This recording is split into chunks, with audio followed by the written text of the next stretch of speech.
Welcome back. It is now time for that interview. And like I said, during these festivities, we'll be giving you light interviews that revolve around the family setup, because it is that time when people get warm and meet as family. And it is important that we discuss the crucial issues that affect us. And we'll be looking at infidelity in marriages. You probably would ask yourself, why do you want this at this point? Well, again, during the festivities, there's so much time to yourself, and people can get these funny ideas, especially when you travel and you meet new faces. So we would love to avoid that. And in the event that we do not avoid that, we ask ourselves, can marriages survive after infidelity? I'm sure it's a conversation that you'd love to listen to. So karibu sana, and let's get straight to the conversation. Again, with us this evening is Madam Florence Wandeto. Good to have you. Thank you. Once again. The other time we were talking about family. Yes. Raising teenage kids and all that, or teenagers. And we realized that it is crucial to have the family set up together for marriage, for these teenagers to grow up in a proper way. So today we just want to understand the moral fabric of a family, first of all, at the aspect of mother and father, before it trickles down to the kids. And of course, once again, we have our guest who is very vocal, and I would say very instrumental when it comes to addressing the aspect of the moral value of the family unit. Mbogwa Mumbi, good to have you. It's a pleasure being here. Thank Indeed. you so much. And we kickstart the conversation, probably a conversation that many have had for the longest of time. Mama, family is everything. Yeah. And they say this, when a woman gets into marriage, they get there for real and they really want to keep this. But sometimes it really just does not work. And one of the crucial things that have been attributed to, the loss of that family and actually literally divorce is infidelity. What would you say about infidelity today in comparison to, or maybe just compare it with the past family setup and what we have recently? Infidelity is a great mistake in marriage. Yeah. First of all, we go to back the Bible. When God created woman, she was created as a helper. So wherever the woman is, she should realize that she is a helper. Yeah. And even if the husband moves out and does something which is not pleasing, the woman should maintain her emotions. Okay. Emotional intelligence is very important in life. Because once you get emotional because something happens, then you think of doing it because it was done. You make the mistake which was there to be double. And a woman is the builder. Because when Adam was created, he stayed with the animals for a long time. And I could be my own thinking. Could be he copied some of the habits of the animals. And God came in to intervene. He said, now this man here, he looks lonely. And now he created a woman. Yeah. So as infidelity is concerned, women should be very careful. Because men are known to be not very straight at times. Yes.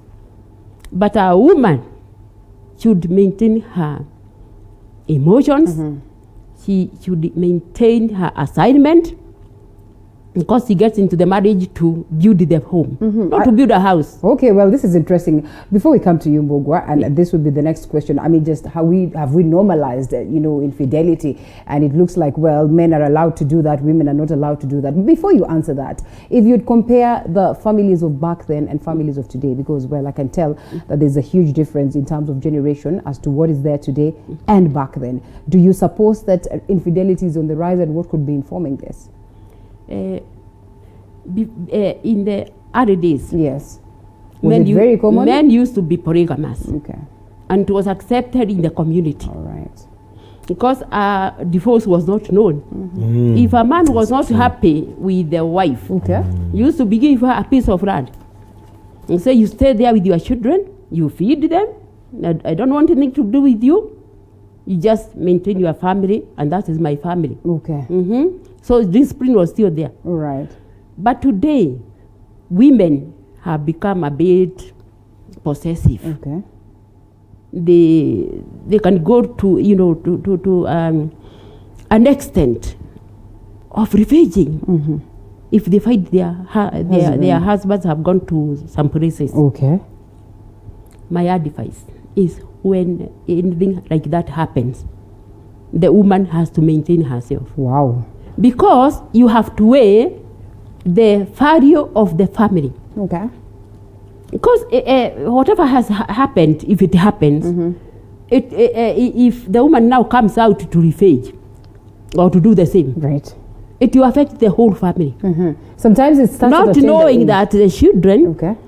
once destabilized by the woman's, I am the one to go to the woman mostly because Yes. I am a woman and I know what it takes to build a home. Yes.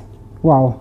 Have we normalized this, that men are allowed to do this and women are not allowed, and so women should just stay there and say, you know what, focus on the home? We are not saying that they are allowed to do that. Yes. I am saying In the event that it happens. in case it happens, because I want to save the family. Yes.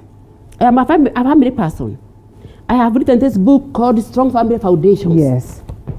To put the family together. Wow. No matter what happens. Because the mistakes of the parents Should not Used to punish affect the the children. Wow. I think I want you to pick it up from there. Thank you very much. And I appreciate how Madam Awandeto has put it, especially from the historical background and how the families used to be together. And you're very right, the way you have asked your question. Infidelity has become so prevalent. It has become the narrative of the society today, such that infidelity is the new normal. Okay. To the extent that even in a social casual discussion, men will be talking about the base they have, how many they have laid And in this fact, they week. pride in that. They pride in that, and how young, and they pride in that. And these are men like me who have a family, who have been in marriage for 15, 20 years. Yes. Without knowing that ultimately this infidelity will have its consequences. Okay. Remember the topic we had last week about raising teenagers? Yes. One of the biggest challenges that our teenagers are having today is to reconcile with our behaviors as parents. Yes. Especially the immorality part of it, where they know, for example, this is unfortunate. Let's say, for example, I have a daughter in college. Yes.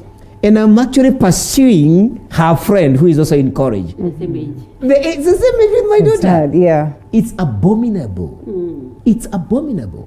Absolutely abominable. Because number one, there are formal setups. First and foremost, marriage is a decree from God, isn't it? It's God who created marriage. Why? And I think we said last week, so that the two can be able to bring out children, to bear children for God, by the way. Children do not belong to parents, by the way. They belong to God. Okay. Because this world belongs to God. Now, and it is God who brings the two of us together, my wife and myself. And we are joined, not physically, spiritually we are joined. Yeah. And that is why even the Bible says the two become one, so that we can be able to walk the journey together as one. Okay. Which means then, all our energies, all our resources, all our thoughts, our mind and our spirit should become one. You see the way you attach a cabin of a lorry to the trailer. Yes. The way the trailer pulls, the cabin pulls the trailer. It's the same thing. And when they are joined, the trailer and the cabin, they become one. Yes. But the cabin decides what direction they take. Now, for myself, and I'm not an angel, I'm not here to create that impression that I'm an angel, but there's something that I know. First and foremost, we say that the word of God never changes. The rule, the decree of God never, the law of God never changes. If God said that you should only have sex with your wife or your husband because that has been formalized, that will never change till the end of the world. Yeah. And like she said, if truly for whatever reason I strongly feel that for whatever reason I am not satisfied with my wife or their issues, then probably rather than become immoral and promiscuous, because that may lead to other serious consequences like separation or divorce, and our children then are totally confused in life, then I must ask ourselves, because I think one of the primary causes of infidelity is lack of communication. As husband and wife, we never sit down together to discuss our issues. Yeah. And we can borrow from the corporate world. I have worked in the banking sector for a number of years, rising to a senior manager. And one of the things I realized, even today, even in this organization, Yes. TV47, Yes. you have regular meetings. Right. I am sure you have regular meetings. We do. It could be weekly. It Almost could be daily. almost daily. Why? So that you can be aligned to the vision of the organization. Yes. You can synergize as one unit, as a team, one Okay. team, so that all of you are reading from the same script. All of you are pulling from the same direction. And this is what is lacking in the family. We rarely have a communication, effective, structured communication between the two parties to ask themselves, for example, when are we having the next child? All right. To ask themselves, for example, what should I do now that you're in your menses and probably I should not have sex with you? Okay. What should we do now that you're pregnant? 3 months to your EDD. What should we do? And you discuss together. Because that is no reason for me to go and look for somebody else. And wait a minute, communication is crucial, you see. And there are a couple of other reasons why people would go out there and say, you know what, I think I want to take this direction. Do you suppose this constant communication in a way would be a remedy to stopping this other party from, just getting or falling into the temptation? Yeah, communication is very important. Because now, once the man, channels his challenges, or the woman, Yes. yeah, Do because the you man think can, it's always about challenges that get people to do that? Are there no times when just, as a man or as a woman, you just decide, you know what, I want to go against the norms after all. Sometimes sometimes what do we call this? You crave for some funny things. Sometimes you just want to go out there and discover. the book of God is a guide. In Luke 14 verse 28, it says, who is that who wants to build a tower? Does not first of all sit down and count the cost. Okay. So anybody who wants to get married should count the cost. When I get into marriage, I'm going to be committed. Because if I'm not committed, my wife might lose it and then even leave me with the children. Yes. And destabilize my home.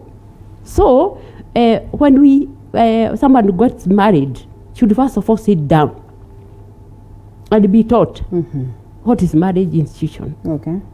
The first question in the Bible is asking, where are you? God asked Adam, where are you? So now this man should ask him, where am I? In which season am I in? Okay. If I'm in marriage season, then I should give up what I used to enjoy when I was alone. Because if all what one is doing is not pleasing God, then you are headed for disaster. Okay.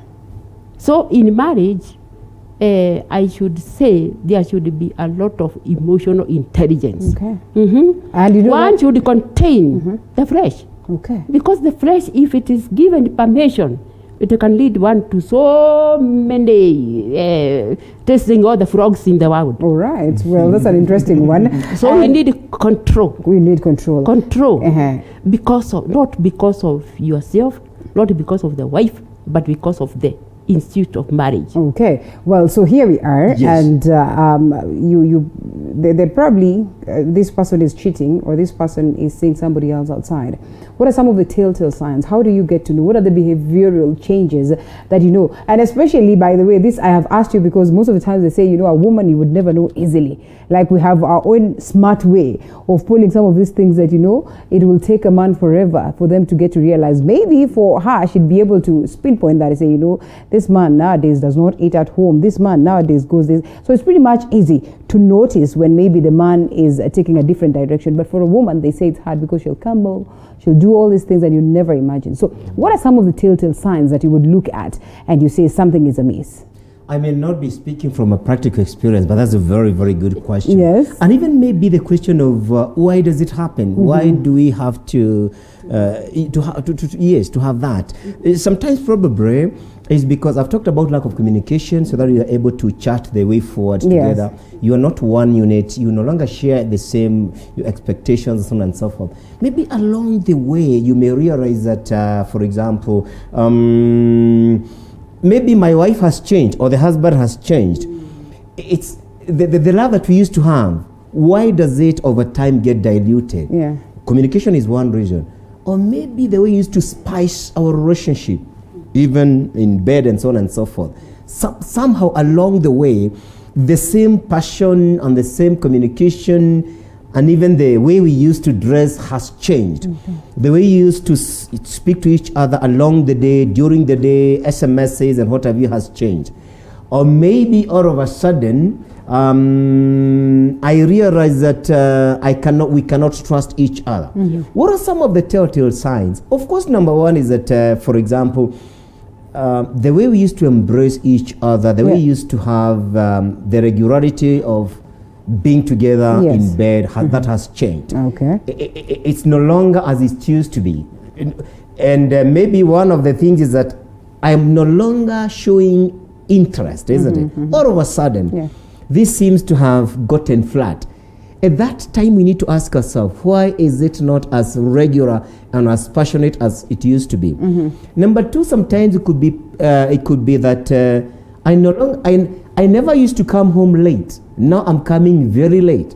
And when you call just to find out where I am giving excuses. Sometimes I could excuse that there's workload in the office and so on and so forth.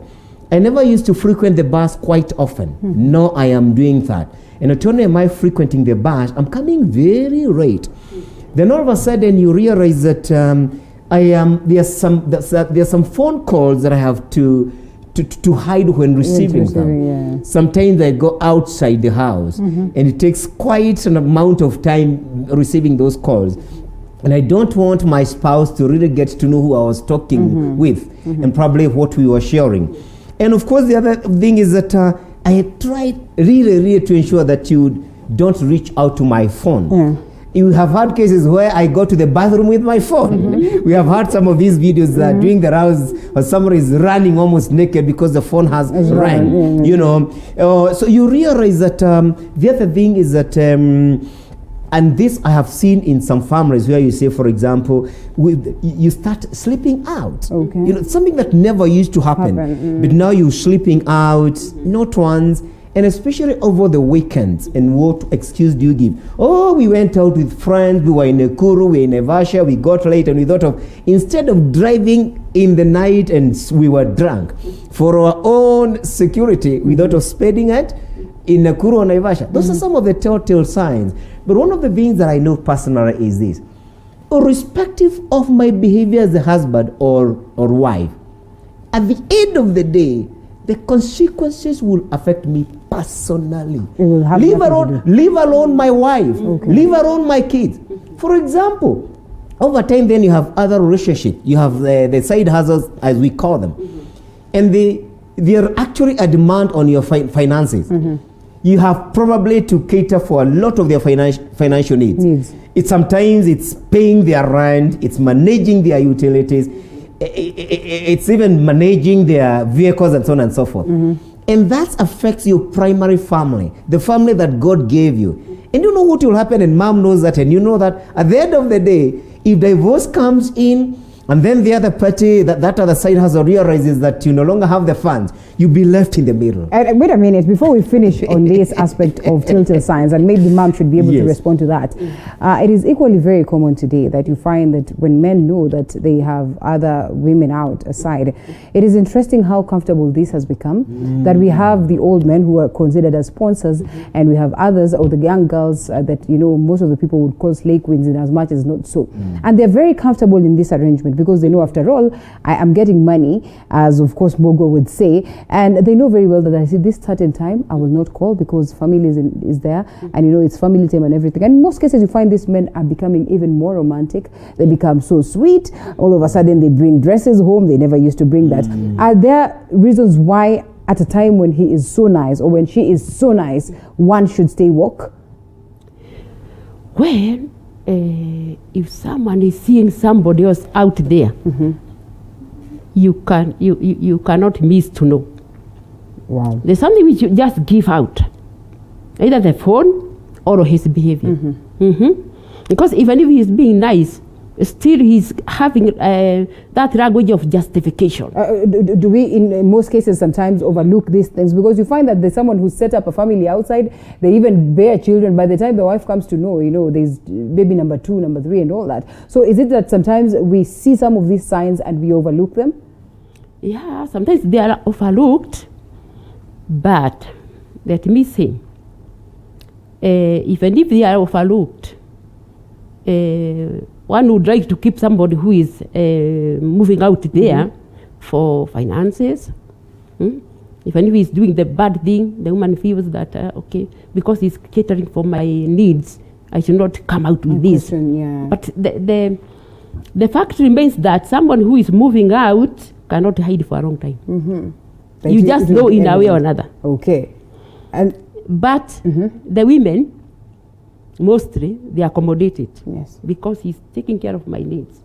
He's paying for my house rent. He's taking the children to school. So by the time now somebody comes and then crashes the family, like someone gets in an accident, you hear many women have gone to claim him. Yes. That's when you get or claim her, because there's both ways. Now you come to realize when it is a bit too late. Bogwa, speaking the thing is, in the family setup, we should understand that we are generational thinkers. We are taking our generation, we are going to give the baton to the next generation. Yeah. So there should be kind of family meetings whereby the woman makes this man realize we are raising children. They are going to take over from us. And therefore you involve this man in family building. Okay. Because many men, they are involved only in bringing, did you bring this? Did you bring this? We don't have this, we don't have this. And they don't have time to talk about our children are going to take over from us.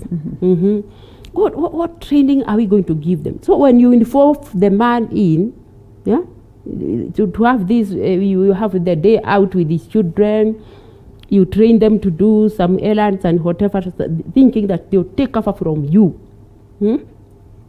This man can be contained a bit. Well, but the women, I'm on the side of women, I'm pressing hand. Yes. Because once the needs are taken care of, some women do not care, they relax. Okay. Not knowing the problem which is coming in the future. Yes. Yeah. Well, that's an interesting one. And speaking of the problems, the repercussions, you say that, on an individual basis, you will suffer the consequences. And definitely these consequences will, again, translate to, of course, trouble for the family. So when we look at this scenario, what are some of the consequences that are likely to culminate from this? And just how then do we get to that point where we say, let us not sit pretty and forget that this is likely to happen? Sometimes you think that I have the best husband, he's a pastor, he's everything. So you sit pretty and relax, and you tend not to, cultivate and nurture this family, as Mama would put it.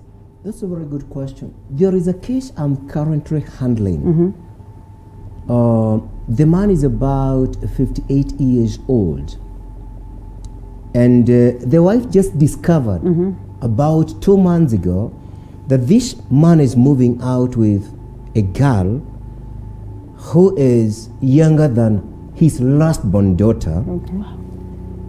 Not only did the wife discover that, she has also discovered that they have a child in this relationship. And the husband has a taxi. And this car was bought by the wife. So every day he's been doing this business like for about 2 years. So every day he goes out, and the business initially was good, good income. All of a sudden, the income starts dwindling. And there are days he would say, today the car was in the garage. And because he would wake up as usual, early in the morning, get out. But instead of going to work with the taxi, with the vehicle, he would go to this girl's place. Okay. And ultimately, he is now who is paying rent and what have you. And unfortunately, it's actually not even the wife who discovered. it is one of the daughters who discovered what the dad is doing. Wow. One of the daughters. Yes. And they have been married, I think, for about 30 years or so. Yeah. And certainly, for now, the wife has already left because she cannot stand this. Yes. And the children are wondering, how do we manage the situation? So what are some of the consequences here from this particular case, which is now live, absolutely live? And by the way, most unfortunately, this man is a chairman of his church parish of the church. Absolutely. Abomination. And the wife is also a leader in the women's, that's the true scenario. So they don't even know how to manage this when it ultimately breaks out. Yeah. Now, what are the consequences? The marriage is at risk, absolute risk. After how many years? Over 30 years. How do the children respond to this? How will it affect the children? Yes. They have always trusted and believed, and they have been brought up in church instead of being brought up in morality and the right character from the parents. Of course, the finances of the family is affected because the income is no longer being generated. What is likely to happen? Most likely, this man, because he's probably not able to handle this situation, and he thought in his foolishness and stupidity that, like you've said, hatutapatikana. Yeah. That is the kind of paradigm that you have. But clearly you cannot hide from yourself and from God. Cannot hide. He made up depressed. He made up in alcohol. The marriage is now breaking up. There could be separation. There could be divorce. The children may also become depressed, especially given the public studying of their parents, so on and so forth.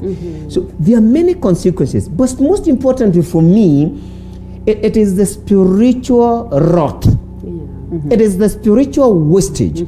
Because when two people come together as husband and wife, they are glued together like this. If you put glue between these two books, if you put glue here, these two books will become like one book. And the moment after some time, 30 years for example, you try to separate them, what will happen? Because this is soulmate. They will tear off. Right. Part of this book will be left on this book. Part of this book will be left on this book. So it becomes very, very difficult for you to start another family. Indeed, you should never start another family. Okay. So those are some of the consequences. And I think the emphasis I want to put here, especially for me and let's say for a wife, because it has to be individual consequences. Number one, my God will not be happy with me because that is not what God destined between me and my family. And by the way, there's something that I see. Why is it that as Mbugwa Mombi, I should be very careful about immorality? By the way, it's not because it's a sin. It's not because God has disallowed it. It's because I have my own personal respect. And if this is something about you. By the way, let me say this. In this country, I'm a brand. And I'm not bragging. I am a brand. So and I'm not just a brand for the public, for the people who are listening and viewing me. I also want to be God's brand, for real. Amen. I really want to be God's brand. Amen. Because in any case, where is my origin? Where is my source? It's God. You go to court to see your father, or you see your mother, like that. So friendship should last up to the last minute. All right, so why do I say this? All right. Who is a man? A man is not buildings and cars. A man is the family he has brought up. Absolutely. When we go to a funeral, what happens? You say, where is this man's family? Okay. So family is the certificate of your life.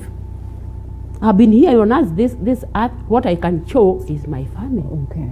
All right. So when someone goes away and say, I'm going to leave this woman, I'm going to leave this man, you go alone without identity. In that case then, acknowledging this, is divorce an option? Divorce should be the last thing which happens in people's lives. Is it so? The Even last when it's thing bad? which happens unless somebody is killing the other one. Okay. To me, I think divorce is not an option. For example, we are divorcing for me to do what? Let's say, for example, to look for another woman to marry. Let me say this very explicitly. Because this is how nature is. Right. If you are my wife and you have certain shortcomings in our marriage, there are perpetual conflicts in our marriage, and then I decide in my mind you're the problem. Let me say this, and this is exactly how nature is. If I go to another marriage and marry another woman, the very same challenges will reemerge. Guarantee. And I would want to challenge anybody who is viewing us to do research and prove me wrong. Sometimes people do not walk out because they're going to look for another person. Sometimes you walk out because the pain is just too much for you to handle. So nothing happens in life should make you lose your mind. Some people become so emotional, low emotional intelligence. Yes. As to make some decisions. And the decisions they make, they affect themselves, they affect the children, they affect the person they are attacking. All right. Okay. So the first thing we should have in something which has happened like infidelity is to call yourself to a meeting. Okay. You address yourself on a sincere note. In a, can you go to a room somewhere and call yourself whatever name you are called. Like me, I'm called Florence. Say, Florence, this and this has happened. What is the worst thing can happen now because this has happened? Okay. Yes. If I leave this husband of mine, he will get married. And it will complicate the life for my children. Because once he gets married, that person who he marries will now get him, you put him to captivity. You cannot see me anymore. And what does the Bible say? Whatever wrong is done, you forgive. As you forgive. You forgive, Healing yes. is a process. You It's okay. It's okay. It is very easy to you forgive. It says because forgive if you and don't forget. forgive, you are carrying your children into this mess. Okay. Whereby you could have handled it and ask God by His grace to give you the strength to overcome. All right. So how do you gather that strength, and how do you even ask God to tell you that or to give you that strength at a point when you're healing, or you're hurting and all that? So we'd love to hear, as we get to wind up, the healing process, healing the marriage, ensuring that the kids are okay with what has happened. I like the way that Madam Wandeto has put it. Whenever we have a challenge in life, whether a sickness, personal or involving the family, I think the most important thing, like she said, is number one, acknowledge you need help. Acknowledge. And sometimes don't wait for too long. So that by the time you're trying to seek for help, or even yourself trying to bring in some help, it's too late. So really acknowledge. Number two, it is very important for us to ask ourselves, by the way, why did I get into marriage? I chose to get married. And I chose this girl. What had I seen in her initially? What was the primary objective? We call it the big picture in the corporate world, the big picture. I wanted to have children who become responsible and become successful in life. What is likely to happen if we have this conflict continues? What is likely to happen? The vision I had of my family is broken. Because, by the way, one of the challenges is that because of that lack of communication, my wife has a different vision, I have a different vision. So rather than come together, we are going separately. So there is diversion or division. So please, let me acknowledge, and also acknowledge something as Bogomombi, the husband. Irrespective of what I think about my wife, there's a role I have played in this conflict. It can't be her 100%. Even if I think mine is 5%, can I address my 5%? Is it alcoholism? Can I address my 5%, which is alcoholism, which is causing this? Because maybe this is what is really fanning the fire and not the woods, the dry wood that is. Very important. Acknowledge. And truly, truly, truly know that, and especially men have a very great role to play in respect to the unity of their family. The man is accountable, and I need to say this to all men who can listen to me and they are viewing me. If your marriage is broken, even mine, you are personally responsible. Don't tell us about my wife did. Where were you? You are the prime mover. You are the cabin of that vehicle. You are the one on the steering wheel. You cannot blame your wife. And therefore, I also need to say this. Let's stop passing the buck. When you start passing the buck, you are the problem. Your mother-in-law is the problem. Blah, blah, blah, you are the problem. We'll never go anywhere. We'll keep fanning the fire. I like what you said. Let's sober up. let's ask ourselves this very common question. Where did the rain start beating us? When we got married, there were no quarrels. There were no issues of finances. There were no issues of alcoholism. There were no issues of infidelity. Where did it start? And why? What triggered? And honestly, because like you said so powerfully, by the way, the solution to every marriage conflict is within the two partners. Yes. The solution There's is no square within them. All It's right. not with the pastor. It's not with the bishop. It's not with the counselor. The counselor can only guide you, but you are the one to do the walking. Yeah. You're the one to do the walking of that journey. And you make that decision. And you make that decision, by the way, especially for what she said, for the sake of our children. Okay. For the sake of our children. Let's calm down. Let's sober up. Let's reason together. Let's stop our egos. And God will give us the grace. It certainly is never too late never too to late. address that. And of course, as many would argue, divorce should always be the very, very last option. Give it a try, and maybe you're going to save that marriage. And you know what? Just end up being thankful at the end of the day, because you probably did not rush into a decision that will be detrimental to you and your family at large. Once again, we have incredible books written by the very same authors that I have on set today.